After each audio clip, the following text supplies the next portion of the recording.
अस्सलाम वालेकुम। ये मेरा यूट्यूब चैनल इज़्ज़त ट्रैवल स्टोरी। जिन दोस्तों ने सब्सक्राइब नहीं किया वो चैनल सब्सक्राइब कर दें, जो कर चुके हैं उनका मैं शुक्रिया अदा करता हूँ।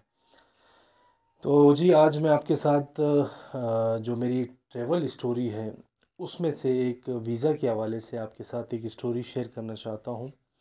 और ये है जी आयरलैंड का जो वीज़ा सिस्टम है उसके बारे में। आज से तकरीबन कोई 2023 के अक्टूबर में मैंने आयरलैंड विज़िट वीज़ा के लिए अप्लाई किया था।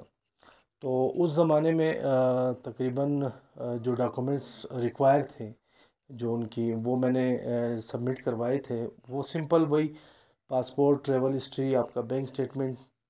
लेकिन जो मेरा बैंक बैलेंस है वो थोड़ा-सा लो था और उसमें मुझसे एक गलती ये हुई थी कि इन्होंने मुझसे पूछा कि आपकी कोई प्रीवियस रिफ्यूज़ल है तो हमें बताएं उसके बारे में, वो डेट भी मेंशन करें और उसकी जो आपके पास अगर लेटर है वो भी हमें इसके साथ डॉक्यूमेंट्स के साथ अटैच करें।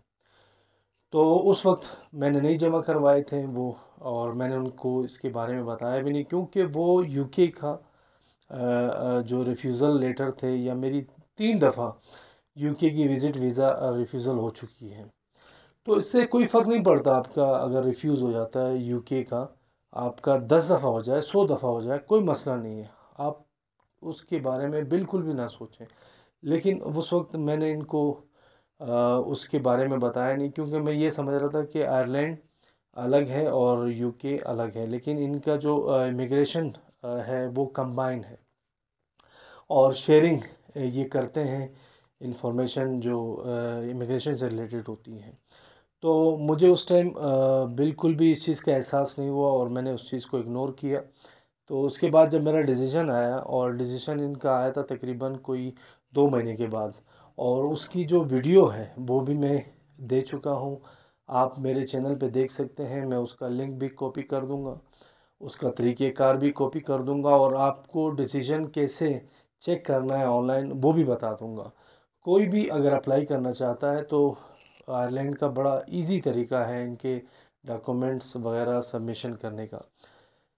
तो उसके बाद जब मेरा डिसीजन आया उसका वीज़ा का, तो ये रिफ्यूज़ कर चुके थे। उन्होंने 2-3 ऑब्जेक्शन लगाए उसमें, वही मतलब यूजुअली नॉर्मली जो करते हैं ये लोग। उसमें एक चीज़ ये भी थी कि आपने हमें क्यों नहीं बताया कि आपका 3 दफ़ा या 1 दफ़ा या 2 दफ़ा आपका पहले रिफ्यूज़ हो चुका है यूके से, आपको हमें बताना चाहिए था। फिर उसके बाद मैंने काफ़ी मशवरे किए। मैंने कहा इन्होंने मुझे अपील का राइट दिया है, मैं अपील में जाऊँ या ना जाऊँ। काफ़ी दोस्तों ने मुझसे कहा, मेरे भाई ने मुझसे कहा कि यार इन चक्करों में नहीं पड़ो, कुछ नहीं होने वाला। मैंने कहा नहीं, मैं सिर्फ ये एक दफ़ा ट्राई करूँगा इन्फॉर्मेशन के लिए, ताकि मुझे एक दफ़ा पता चले कि वाकई इसका कोई रिस्पॉन्स आता है या नहीं। तो उस वक्त मैंने वो वीडियो भी आपके साथ उसका डिस्क्रिप्शन में लिंक शेयर कर दूंगा, और वो मैं पहले ही दे चुका हूँ कि आपने अपील कैसे करनी है, आपने अपील में कैसे जाना है।